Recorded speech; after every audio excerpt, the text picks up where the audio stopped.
ano? Oh.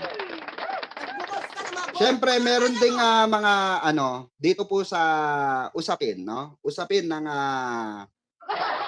impeachment ni Sara Duterte, na may mga nag-question dito po sa defense team. Dito na tayo sa exciting part, mga kababayan. Di ba? Dito na po tayo sa exciting part na kung saan naging 5 kamote naman. Eto, lawyer na to ha, lawyer na. 5 kamote pa. Tapos kayong mga DDS vlogger, feeling nyo, kayo mga defense team? Sa impeachment? Bakit hindi kayo sumalang doon? Di ba? Tulad ni Banat Bay. Di ba? Tulad nila Jay Guevara. Nila Dada. Dada ng Dada. Nagmamatalino. Yung defense team nga nila, si Kamote. Kagaya dito. Eto, papakita natin. Sa Council for the Defense, Mr. Presiding Officer. Just for clarity, ano pong relevance nung video na ipinakita ni Attorney Zuleika Lopez? Sinasabi po ba ng depensa na yung mga alleged threats o alleged incitements ni VP Duterte ay prompted nung detention ni Attorney Lopez? Yes, Your Honor. There was a systematic oppression made by the House of Representatives dating back from their even before their mini trial, Your Honor. Wait lang. Wait lang, nag-chapline. Wait lang, nag-chapline ulit natin. Nag-chappy yung defense team eh. Nauutal agad eh. Chapline, wait lang. Ibalik natin. Ayusin mo kasi. Chapline ka. Ang simple-simple nung tanong, nauutal ka na. By the House of Representatives dating back from their even before their mini trial, Your Honor. The committee headed by Representative Joel Chua began investigating the Vice President and her people, even when Attorney Zuleika Lopez was being interviewed by the House Committee of kaya mo yan. Home Committee, Your Honor. Even if she was answering questions faithfully and to the best of her ability, she was cited in contempt, detained. Her lawyer was not allowed. Her lawyer was not allowed to be with her when they were trying to detain her in the women's correctional facility, Your Honor. So, Mr. Presiding Officer, Counsel for the Defense, position po ba ng depensa na pwedeng palampasin ng alleged grave threats kung may masasabing lehitimong dahilan para magbanta?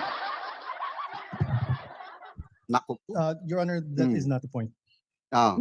Mr. Presiding Officer, I am making a point through my question and I'm asking the good counsel for the defense dahil sinabi nila there was a systematic oppression. Yun, exactly. Yes, yan. Diba, yun nga sinabi na nga na systematic. Yun nga yung tinatanong ni Senator Risa sa'yo. Nagkautal-utal ka na, hindi mo na alam kung, diba, paano sasagutin ng tama. Diba, baka sabihin mo, hypothetical. Sabihin mo rin dyan yung kagaya ng sinabi ni Rapido, hypothetical. Hypothetically, yun yung sa loobin eh.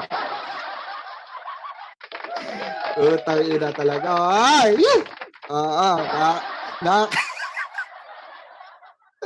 Hindi tayo lawyer, mga kababayan. Pero tayo na naman, hindi naman tayo bobo. Di ba?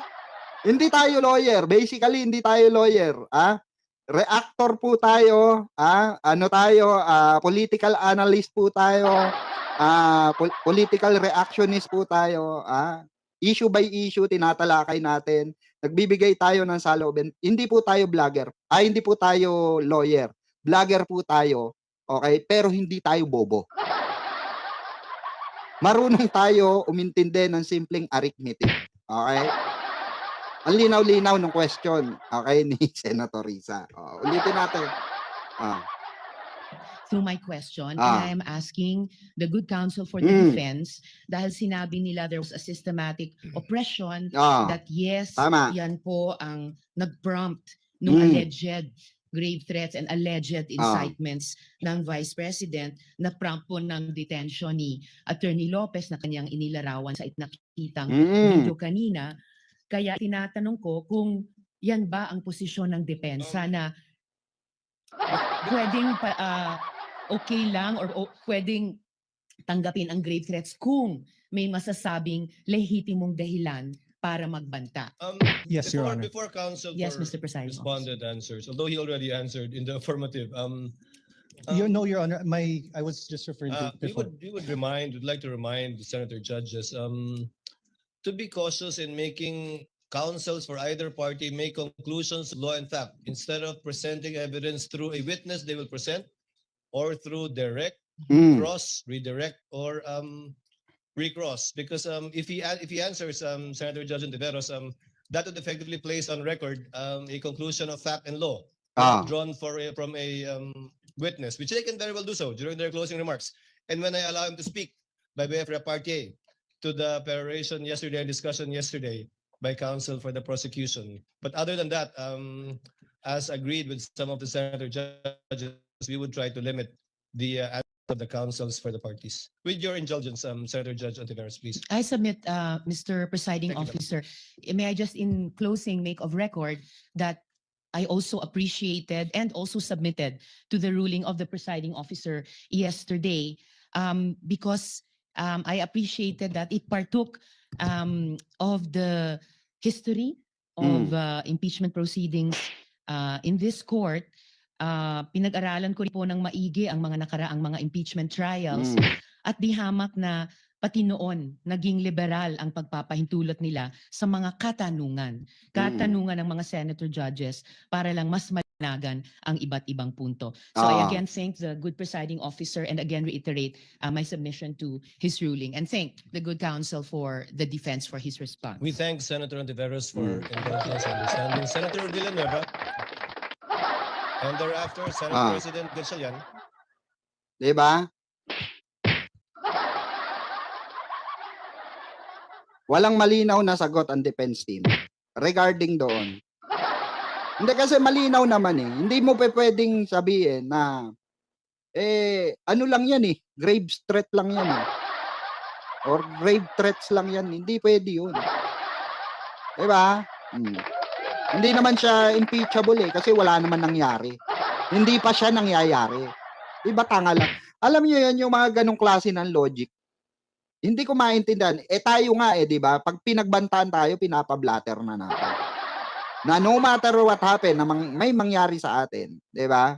Eto yung aarestuhin nyo na tao. Dahil eto yung nagbanta sa akin. Tama, mali? Di ba? Meron ka na agad, record. Papatawag ka na agad ng barangay. Bakit ka nagbanta? Di ba?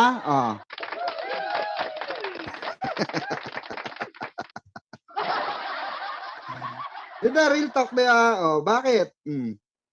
Bakit sa, mababang kapulungan ano na yan?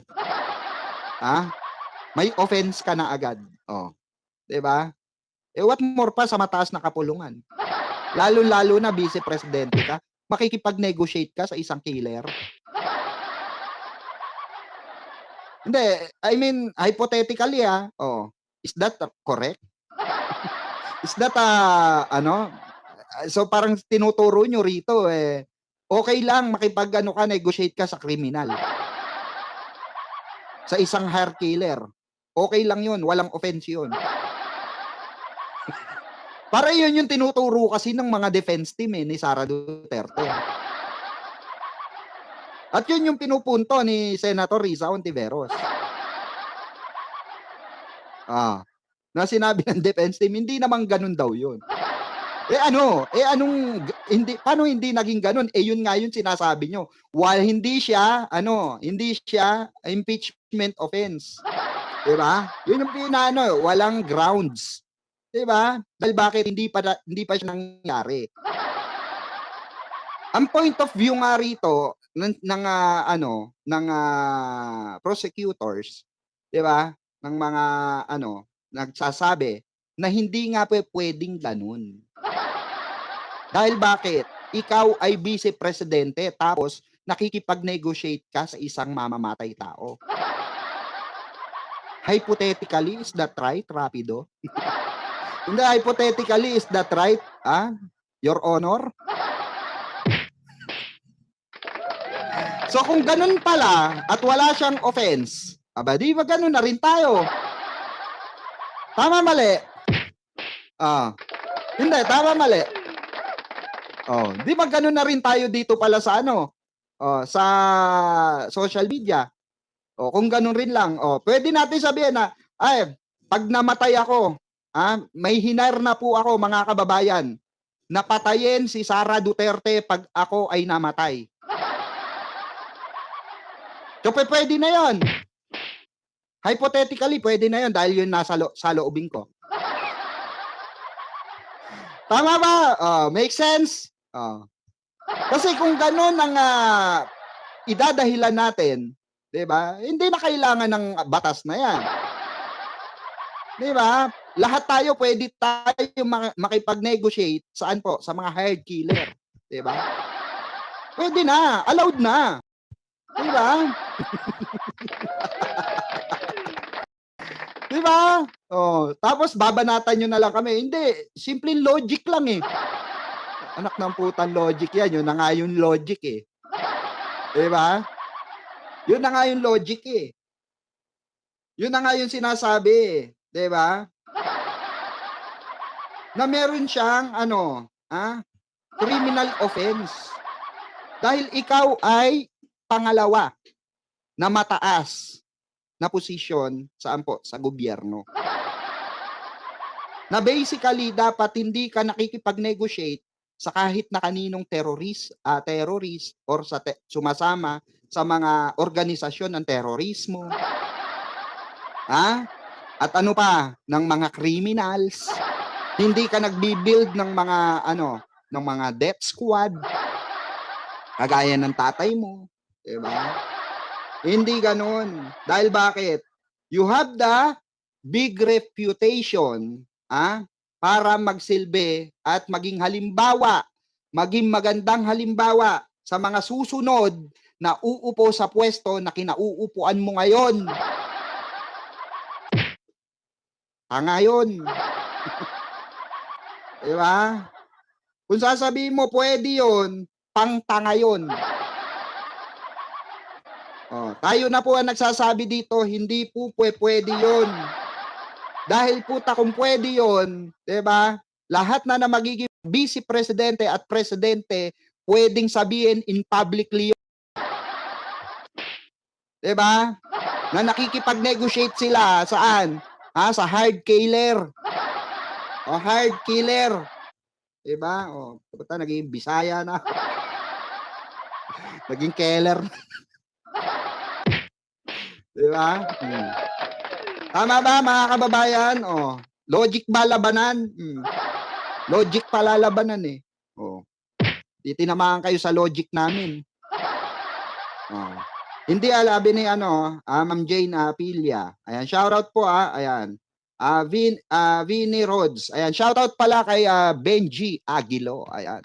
Na nakikinig ngayon. Ayan, shoutout sa iyo, Benji Aguilo. Napakagwapo kong kumpare diyan. At shoutout din sa asawa niya, sa kumari ko. Ayan, kay sino ba? De, joke lang. Ayan. Ayan, hindi alam ni Sara ang kahulugan ng assassin.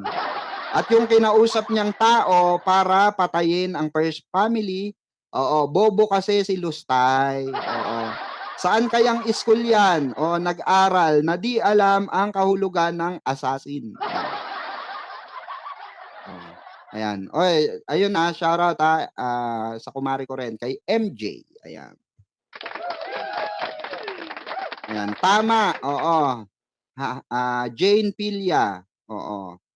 Si Las Cañas na nga nagsabi. Isa sa mga kasama niya ang siguradong kinausap ni Sara. Tama. Ayan, sabi ni Vinny Rod. Ayan, shout out. Ayan, shout out pala kay sa kumpare kong kasalukuyang ngayon, nagdi-deliver. Ayan. Shout out sa iyo, parin sa Pyong. Parin Sapi-Sap. Ayan, shout out. At sa mga tropang Phase 8, ayan, shout out sa inyo. At sa mga tropa natin diyan sa Big Royce, ayan. So kung mapadpad po kayo diyan sa Cavite, ayan, try nyo pong bumisita sa Big Royce. Diyan po sa may Bacoor, ano ba to? Diyan sa may Molino Road. Ano bang tawag doon? Basta diyan along papuntang Molino. No? Ayan. Ayan, Sir Pix, ayan. Namumukan ko yung isang nambastos kay Yusek, member ni Kiburat, kay OJC, pinalayas dito. Ayan, sa US yan. Tapos sa Canada naman naghasik ng lagim, di ba? Ganyan ang mga lahi, ng Kiburat, yung kasi nila, amo nilang manyakol na rapist, mga kababayan. Yun yung ipinamana sa kanila, kababuyan. Real talk lang. And shoutout din pala kay Robbie Rose. Ayan, kasalukuyang bumabiyahe ngayon pa uwi. Na nakikinig din sa atin. Ayan, shoutout sa inyo mga pare ko. At syempre, no? Ayan. Sa mga kababayan natin dyan sa Canada, ha? Shoutout po. Gangster, we do that better than anybody. I bet you got it twisted, you don't know who to trust. So many player hating niggas trying to sound like us. Say they ready for the front, but I don't think they know it. Straight to the depths of hell is where them cowards going. Well, all you still down, nigga, holler when you see me. And let these devils be sorry for the day they finally free me. I got a caravan of niggas every time we ride. Hitting motherfuckers up when we pass by. Until I die, live the life of a